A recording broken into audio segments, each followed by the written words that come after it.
What is she doing here? Why did you bring her? To stress me out? And what about the fact that I'm expecting a child? Your child. Lily clamped her hands over her ears and tried to make herself invisible. The woman kept raging. David, disheveled, his face flushed, burst out of the kitchen, grabbed his jacket from the hook, and stormed out of the apartment, slamming the door behind him. Get out of here! A beautiful woman with a large belly appeared in the doorway. The little girl, still in her slippers and dress, ran out to the stairwell. 7 years ago, David, a young specialist fresh out of medical school, arrived in a small town. He was driven by a desire to help people, as he was now a certified general practitioner. The head doctor of the local clinic where David came to apply for a job was momentarily speechless. From London? Right after university? The woman jumped out of her chair and sat back down. Will you take 2 positions? And so David found himself responsible for nearly 1,000 patients. There's an expression, the monotony of daily life set in. But that wasn't the case for him. His workdays flashed by like the colorful pieces in a kaleidoscope. That's why it came as a surprise when the head doctor asked, David, aren't you planning to take some vacation? Vacation? The young man, head down, was busy filling out patient files. I've only been here for 10 months. You've been working for 10 months. Time to take a break. But it's already September. Why take a vacation in October? By law, you're entitled. Go write the application. Ivy was born and raised here. She loved her little town with all her heart. Its old churches, the half-ruined mansions, the shady streets, the wide river that split the town in two, and the warm, friendly people. After finishing school, she enrolled in the local teachers' college and later became a preschool teacher. That fall was early, rainy, and cold. The heating hadn't been turned on yet, and the buildings were damp and chilly. The children in the preschool's youngest group were getting sick one after another. The teachers and caretakers were holding out as long as they could, but the cold was starting to affect them too. One morning, Ivy realized it was her turn. Her throat was sore, her head ached, and her joints felt stiff. She could barely get out of bed. The thermometer showed 102 degrees fouls.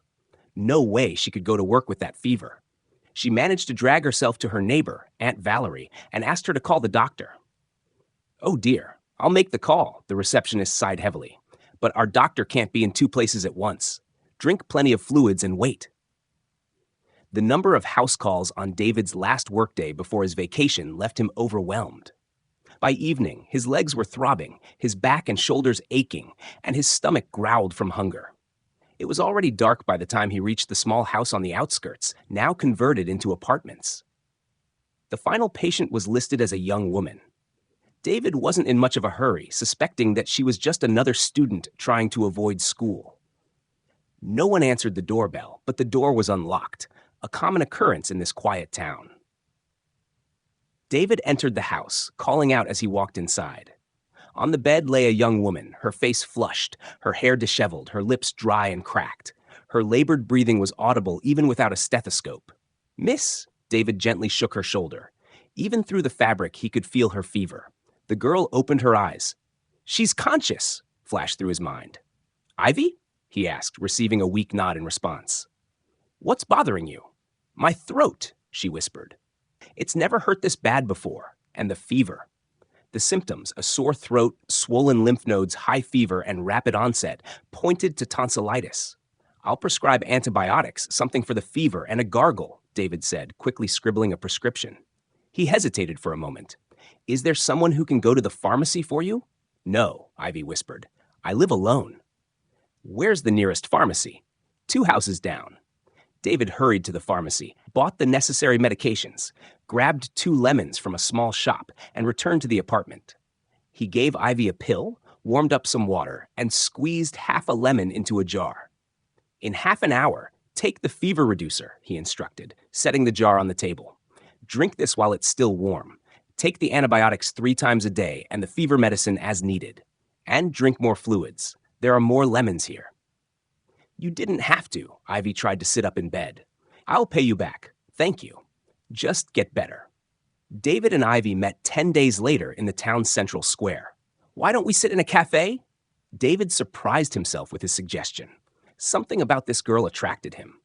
Let's, Ivy smiled. They started dating. Ivy showed David the local landmarks, told him legends about old mansions and the ghost said to reside there. David invited her to the movies, cafes, and ice skating.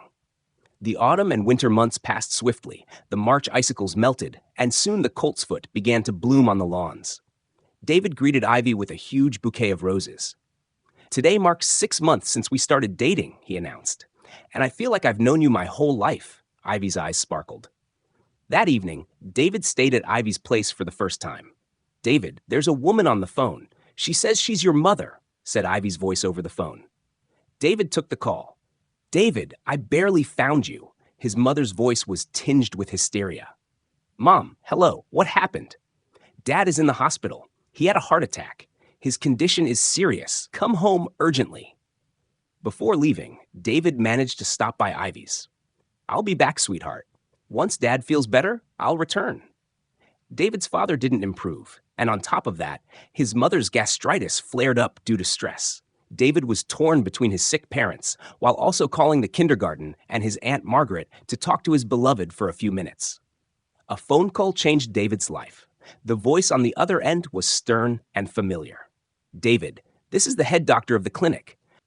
You're still listed as working with us on 2 positions, even though you haven't been to work in 2 months. I'm forced to terminate your employment."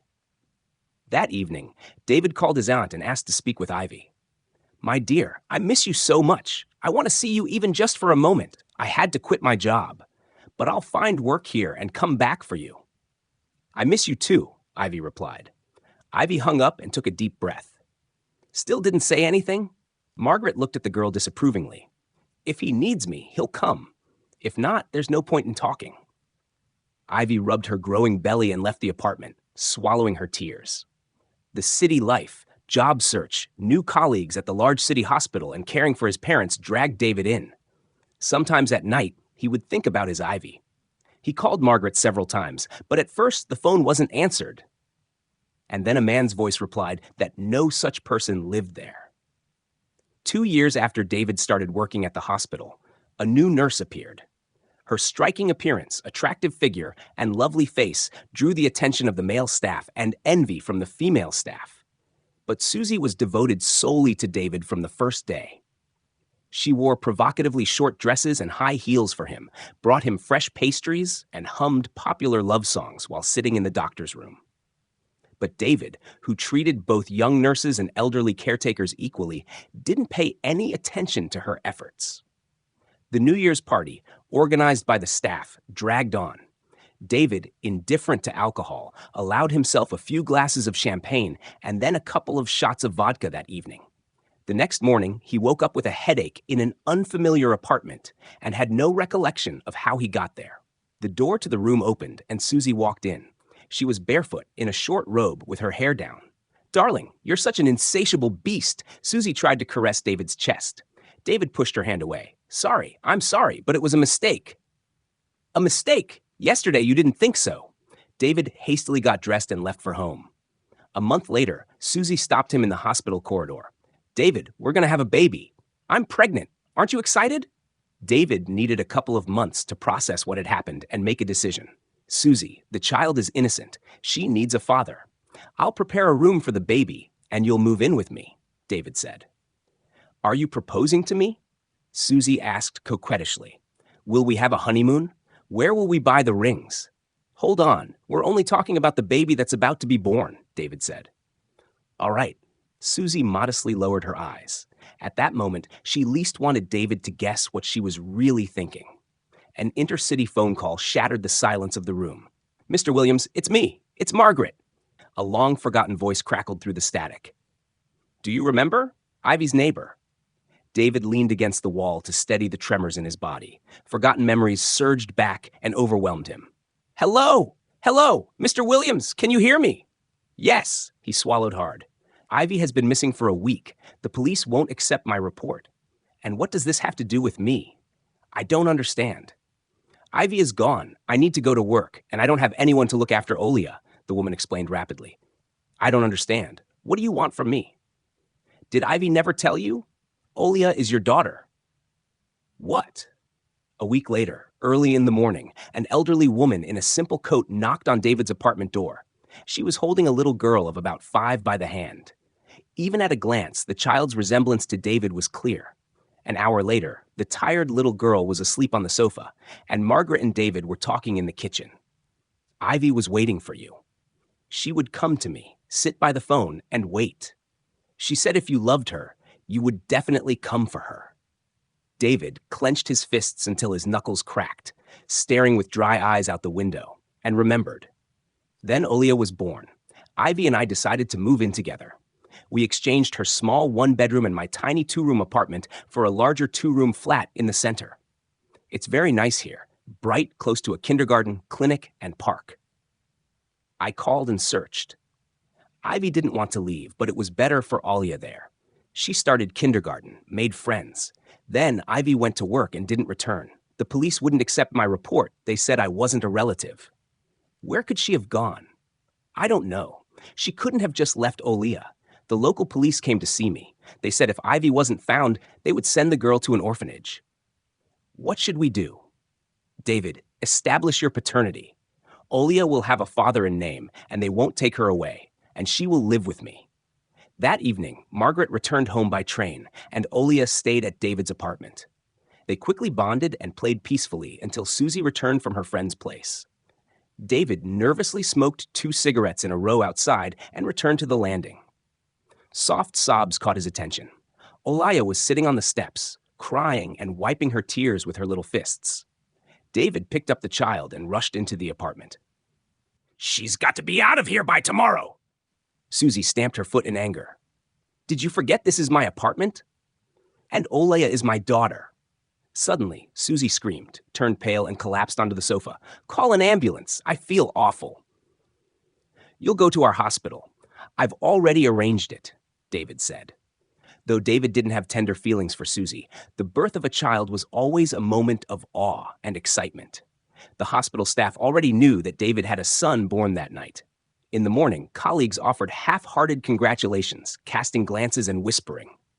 Using his official position, David went to the pediatric ward. From the large eyes of the pediatric nurse, David could tell something was wrong with the baby. In the crib lay a sturdy baby with distinctly Asian eyes, black hair, and a yellowish skin tone. David's family had never had Asians in their lineage. Susie also had a Slavic appearance with light brown hair. The next day, David took a personal leave and left with Olia. They were met by an anxious Margaret.